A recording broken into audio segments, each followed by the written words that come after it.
Hello friends, आप सभी का बहुत बहुत वेलकम है उत्कर्ष प्लेटफॉर्म के 7 PM करेंट कैप्सूल में, जहां पर आज हम बात करने वाले हैं पर्यावरण एवं पारिस्थितिकी से जुड़े हुए करंट इश्यूज के बारे में, क्योंकि ये हमारे एग्जाम के दृष्टिकोण से काफी इंपॉर्टेंट है। स्पेशली आरएएस और आरएएस के साथ साथ जितनी भी हमारी प्रतियोगी परीक्षा है उन सभी के लिए क्लास काफी यूजफुल होने वाली है, क्योंकि यहाँ से देखिए करंट के जो इश्यूज होते हैं उनसे हमारे क्वेश्चन यहाँ पर बनते हैं। जैसे फॉर एन एग्जाम्पल हम बात करें, पहला जो हमारा रहने वाला है वो क्या है, तो देखिए यहाँ पर हम बात करेंगे किसके बारे में, अंतरराष्ट्रीय वन दिवस के बारे में।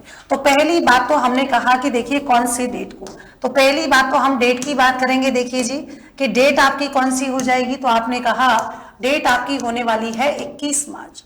अब आपने कहा मैडम 21 मार्च को अपन क्या करते हैं, तो 21 मार्च को अपन मनाते हैं कौन सा, अंतरराष्ट्रीय वन दिवस। कौन सा हो जाएगा, तो यहाँ पर हमने कहा अंतरराष्ट्रीय वन दिवस मनाते हैं। और इसी अवसर पर क्या किया गया, राज्य स्तरीय जो कार्यक्रम है क्या किया गया, तो आपको ध्यान रखना है जो राज्य स्तरीय कार्यक्रम है ये आपके कब किया गया, आरआईसी जयपुर में। कहां पर, तो आपको ध्यान रखना है आरआईसी जयपुर के अंतर्गत किया गया। ठीक है, दूसरा हम कह रहे हैं कि देखिए 21 मार्च को अंतरराष्ट्रीय वन दिवस मनाया जाएगा। ऐसी घोषणा कब हुई थी और किसने की थी, तो ऐसी घोषणा की गई थी संयुक्त राष्ट्र महासभा के द्वारा।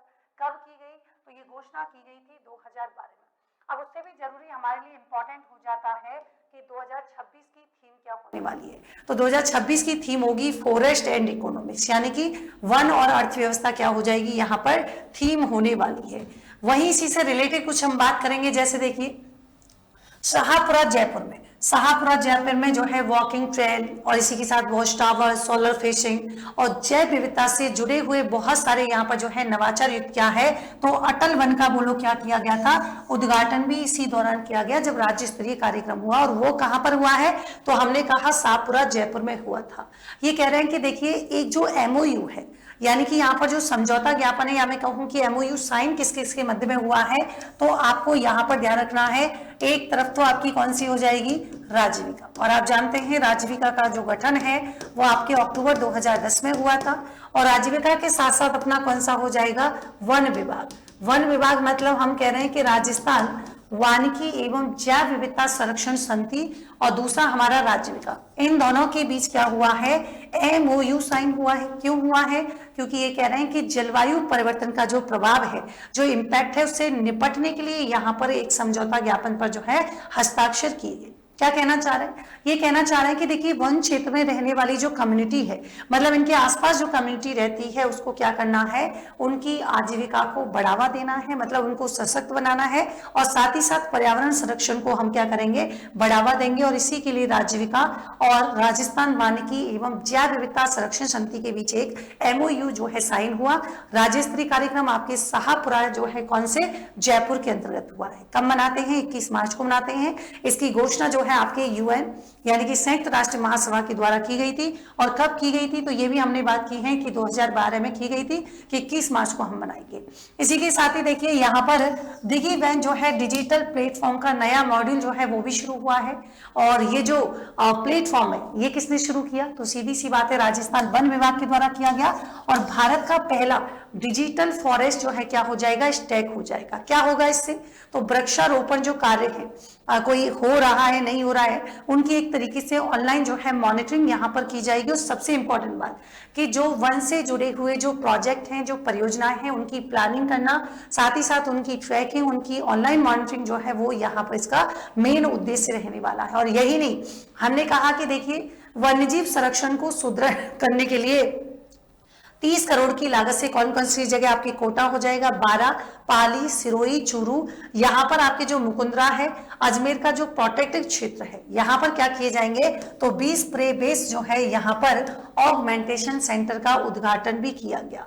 साथ ही साथ देखिए अगर इनका उद्देश्य क्या है, तो ये कह रहे हैं कि भैया देखिए जो शिकारी वन्य जीव है उनको हम क्या करेंगे, वनों के अंतर्गत ही हम क्या कर देंगे, उनके खाने पीने की जो व्यवस्था है, यानी कि जो प्राकृतिक भोजन है वो उनको उपलब्ध करवाना। और ये जो बजट की बात करेंगे, कौन से बजट में घोषणा की गई, तो 2025-26 का जो बजट आया था वहां पर इसकी घोषणा की गई है। और जिससे पूरे राजस्थान में कितने, तो आपने कहा 20 प्रे यहाँ पर बेस्ट ऑगमेंटेशन एनक्लोजर बनाने का जो है प्रस्ताव रखा गया। दूसरी बात आती है चर्चा में झाकरडा वन क्षेत्र, मतलब ये कह रहे हैं कि झाकरडा वन क्षेत्र को राजस्थान वन विभाग के द्वारा क्या किया गया, तो आप कहेंगे वन्य जीव कंजर्वेशन जो है रिजर्व के रूप में क्या किया जाएगा, विकसित किया जाएगा। और कहां पर है ये, आपके बाड़मेर में। अब ये कह रहे हैं कि एक बार बताओ, पहली बात तो ये कहां पर लोकेटेड है, आपने कहा कि देखिए जो बाड़मेर है, जो जालोर है, दोनों की बॉर्डर पर जो है क्या है, ये आपका झाकरडा स्थित हो जाएगा। ये क्षेत्र किसके लिए प्राकृतिक आश्रय स्थल है, तो आप कहेंगे जैसे चिंकारा, मरु, लोमड़ी और जितने भी प्रवासी पक्षी हैं उनका क्या है, प्राकृतिक आवास जो है स्थल हो जाएगा। और अभी चर्चा में क्यों रहा, क्योंकि वन्य जीव कंजर्वेशन जो है किसके रूप में, रिजर्व के रूप में से विकसित किया जाएगा।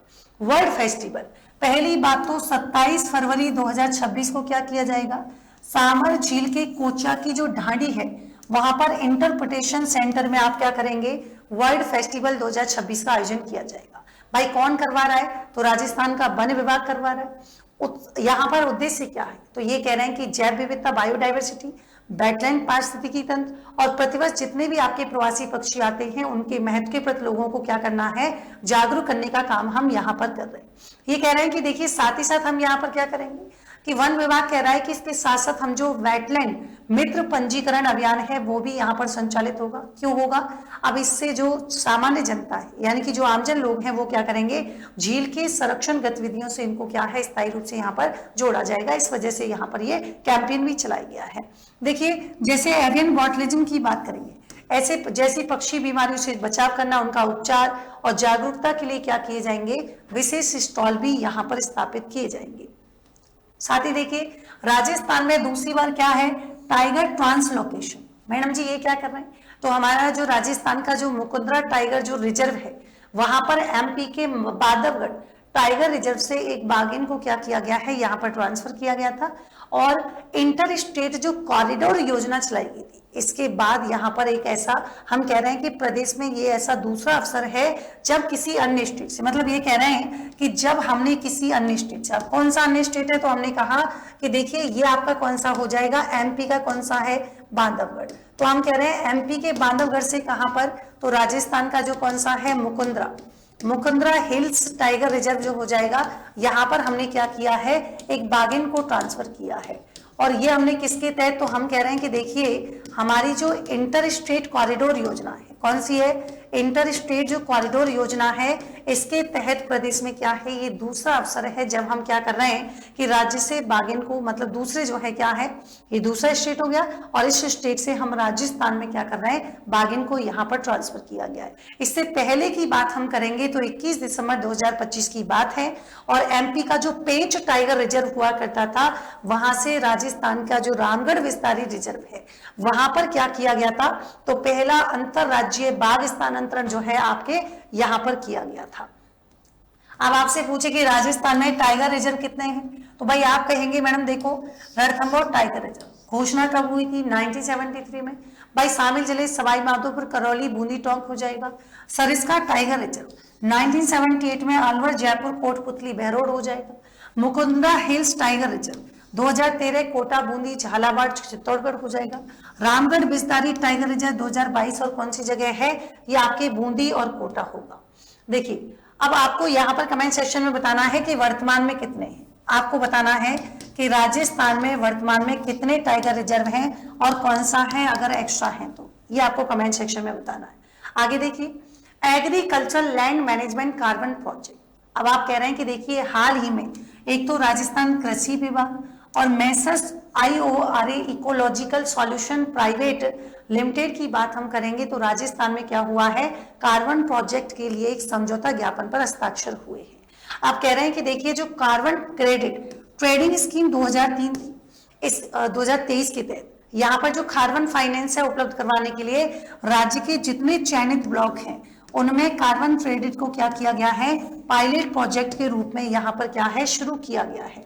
दूसरी बात आती है कि राजस्थान के कितने ब्लॉक हैं, 3 ब्लॉक हैं जहां पर क्या किया जाएगा, पायलट प्रोजेक्ट के रूप में से शुरू किया जाएगा। अब कौन कौन से हैं, एक है आपका बांसुर, कोटपुतली, बहरोड, एक है महुआ, दौसा, एक है आपके मालपुरा, टोंक। और किसानों के द्वारा जो कार्बन उत्सर्जन जो घटने वाली गतिविधियां हैं, जैसे मान लीजिए पौधारोपण कर सकते हैं, सूक्ष्म सिंचाई हो गई, सोलर पंप और फार्म पॉन्ड जो है वो यहाँ पर की जाती है।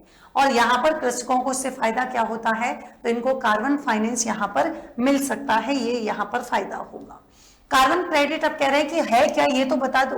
तो ये कह रहे हैं कि देखिए जो धारक होता है उसको एक निश्चित मात्रा पर, मतलब निश्चित मात्रा मान लीजिए 1 टन है सामान्यतः, तो यहाँ पर जो कार्बन डाइऑक्साइड है या उसके बराबर जो अन्य ग्रीन जो है आपकी हाउसेस गैस होती है उनको उत्सर्जित करने का अधिकार देता है। और ध्यान रखिएगा ये कौन से मॉडल पर आधारित होता है, कैप और ट्रेड मॉडल पर आधारित होता है, जहां पर सरकार क्या करती है इसके उत्सर्जन पर एक कैप लगाती है। कैप का मतलब होता है एक सीमा लगाती है, और जो कंपनियां इस सीमा से कम उत्सर्जन करती हैं वो बचे हुए क्रेडिट क्या करती हैं, उन कंपनियों को बेच सकती हैं जो कि अपनी लिमिट क्या कर चुकी हैं, पूरी कर चुकी हैं। क्योटो प्रोटोकॉल, यहां से भी क्वेश्चन आता है, आप जानते हैं कि कार्बन क्रेडिट की जो अवधारणा है वो सबसे पहले क्योटो प्रोटोकॉल के तहत विकसित की गई थी, ताकि हमारे जो विकसित देश हैं उनको क्या किया जा सके, उत्सर्जन लक्ष्यों को पूरा करने में क्या मिल सके, मदद यहां पर मिल सके।